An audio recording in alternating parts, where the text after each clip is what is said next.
What's up, Lemonheads? Welcome to another episode of From the Yellow Chair. I'm Crystal. And I'm Emily. And today we are talking about you might have a plan, but you probably do not have a strategy. And there's a difference. Absolutely. You came up with a really good analogy. So I want everybody to settle in, get ready, and let's sip some lemonade. Let's do it.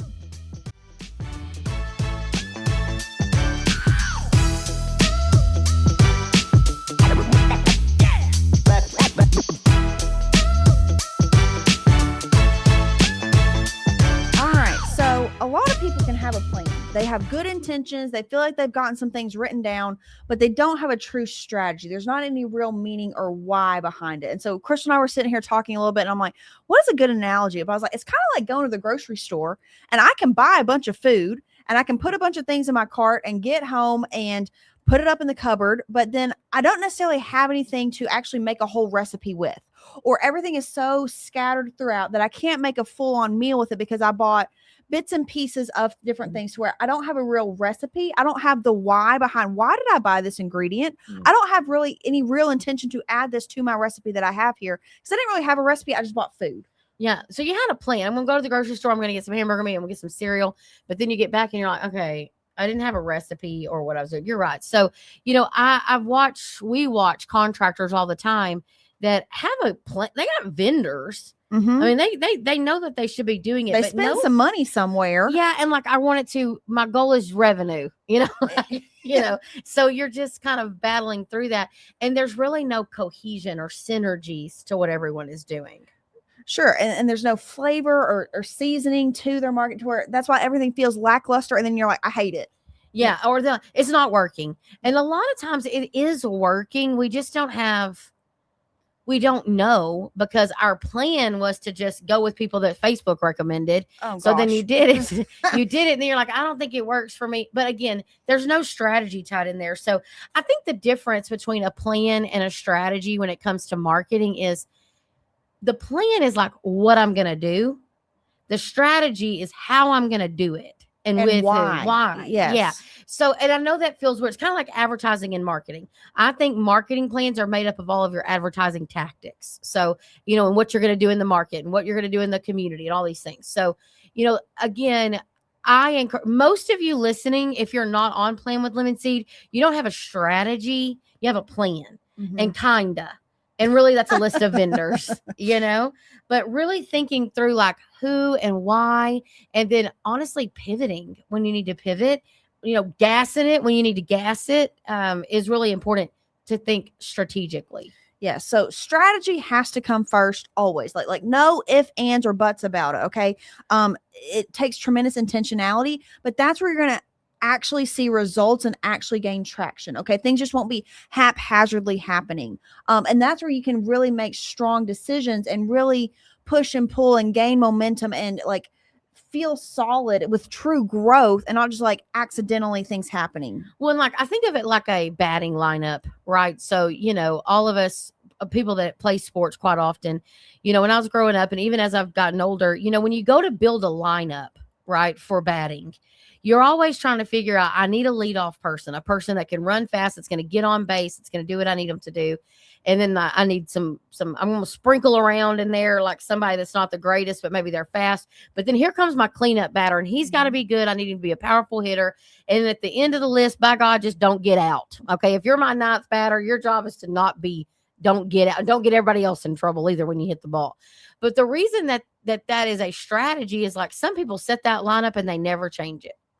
And then some people look at that and they look at every game and who they're playing and how people are performing. Are they in good mental shape? Are they in good physical shape? How are they, because sometimes you're just off, like your bat's not hot, you're not hitting good, and you have to make a pivot. So sure, anybody can make a lineup, but strategically, I need to think about that before the game. Okay. I can't be like, oh crap, I need to send a batter up there. You've got to have submitted your lineup before the game starts. Okay. You can't change it mid-game. And listen, to relate this to you all, some of y'all go, oh my God, it is spring. Like, oh my God, it's April. Oh my gosh, it's November. And I'm like, it comes around every year. The same time. The world did not change the month orders or the seasonality. But the busiest time of the year for Lemon Seed is October and November. You know why? Because everybody's like, I got a little money coming out of summer. I want to do something different next year. Yeah. You know? And so we're like, okay, this is great. But ideally, the sooner you start a strategy, the better you can start strategizing. Right. There's never the best time to start a strategy is now. Okay. Mhm. It's never when I have X number of dollars more in my bank account, when I have X number of hours in my day. Mhm. You'll never actually get to that point. The best time to have a strategy is to start right now. And if you just get started, Yep. you can pivot and mold it and adapt it. It doesn't have to be that is it for the rest of end all be all time. But getting started now is better than never. Yeah. And what some of y'all are doing right now, and how we know you're missing strategy, because listen, this is everybody's call with us, so you signed on with Limitsy. The first thing you're going to go through is a strategic intensive. And so in that intensive, we're talking through like, tell me what you're currently doing. We want to audit all of that. And you start off with like, well, my wife's cousin's best friend post on social media, but I don't push on her real hard because, she gets it done when she can. She does a pretty good job. And then, I signed up with so-and-so, this vendor, because I really like him. I saw him at a show and then I signed up, so it's very haphazard. It's very much like you're posting so that you'd feel like, yes, I'm posting. Can I check that box? A box. Yes. 100%. Do I have a website vendor? Yes. Am I doing direct mail? Kinda. And so instead, really, for a lot of you, it's hurting you more than it's helping you. You're spread too thin, but you can't realize it, meaning your budget. So your budget is so thinly spread out that nothing can be impactful because you don't have enough money, or it's all over, literally all over the place. I mean, you just messaging's all over the place where you're doing things like markets. All of it's all over the place. And so I think a lot of times that's how we can identify that you're missing a strategy. And right now you should be able to articulate verbally when I say, what is your marketing strategy?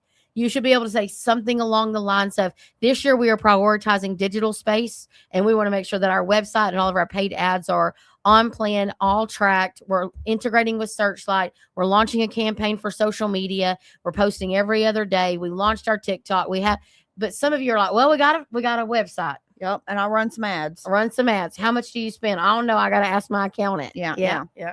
So when we're saying you need to have a real strategy, but like, what does that actually look like for your trades business? So first off, it starts with, again, knowing the who. Okay. Who are we trying to reach? Who are we trying to talk to? Starting with your ideal avatar, your ideal customer, having that actually like articulated. Where do these people live, eat, and breathe, sleep? What are they doing? How are they interacting with the world? Yeah. Yes, that paints a real picture, and that helps you to start to narrow in and target where your messaging is going to go and how should it read with messaging that resonates with them. Knowing your market position, not getting too diversified. We talked about it earlier, but like, we want to be 5 Mile famous. We want to be 5 Mile famous before we're 100 Mile diluted. Okay. Like spread out too thin, just like what you're saying. So knowing where in the market, and then like, what makes you different? Why should someone call you over their competitor? Is it you're open on weekends where they're not, or you're not going to charge a dispatch fee? Or is it offer financing? I mean, correct. Whatever it is that makes you different. Can you own the whole home that you can do their HVAC and their plumbing where they've got to call multiple people for other pieces of it? So you got to know what that is, and then you've got to tell that story. You've got to tell the reason of why people should pick you over their competitor. That is a strategy. Yeah. And then you can go figure out where to put that with the individual tactics, but you've got to have that why and to who. That's the strategy that we're talking about. Well, like, where do you fit in the market? Okay. So like a lot of you, we were talking about this yesterday. If PE is in your market, right? Which, hello, everybody, PE is in your market. You got some PE, some locally owned, some family owned, some very, very small, some decent size. You've got to look and figure out, who am I to these people? What do I want to be known as? You don't have to be the lowest man on a totem pole or the most expensive, but really, you've got to figure out, are you the fun guy? Are you the IAQ guy? Sure. Are you we're the same day install guy? What the heck are we? But I can tell you, if you don't determine who you are in the market will determine it for you. So if you want to keep on like driving around a white van And well, I don't have to tell nobody. My name carries enough weight. It sure does to keep you right at under $1 million every year. Sure. Like they look outdated, they're slow, their texts are trashy. Smoking a cigarette, walking yes, around. they will create their own story, whether it's true or not. So that's why you've got to be intentional to tell it. And then I think also the strategies, you have to have tactics and money and a plan for every piece of the customer journey. So like, what are we doing just to build our brand, to build our name recognition? We've got to have something at the top of the funnel for that. Then we've got to have things in place for like when they do actually need us, when it actually is 100 degrees outside and their systems quit working. How can people actually find us and get a hold of us so that we can go service them? And then once we have serviced them, what are we doing to cultivate our existing customer database? Okay. We're not done there once we've done the job and they've paid the invoice. That's not the end of the customer journey. Yeah. We want to create raving fans where we stay their guy, where they become advocates for us. Yeah. And so making sure that we have systems in place for every step of the customer journey, that's a strategy. That's a strategy. And that's what most people don't have. You got Right. bits and pieces of things.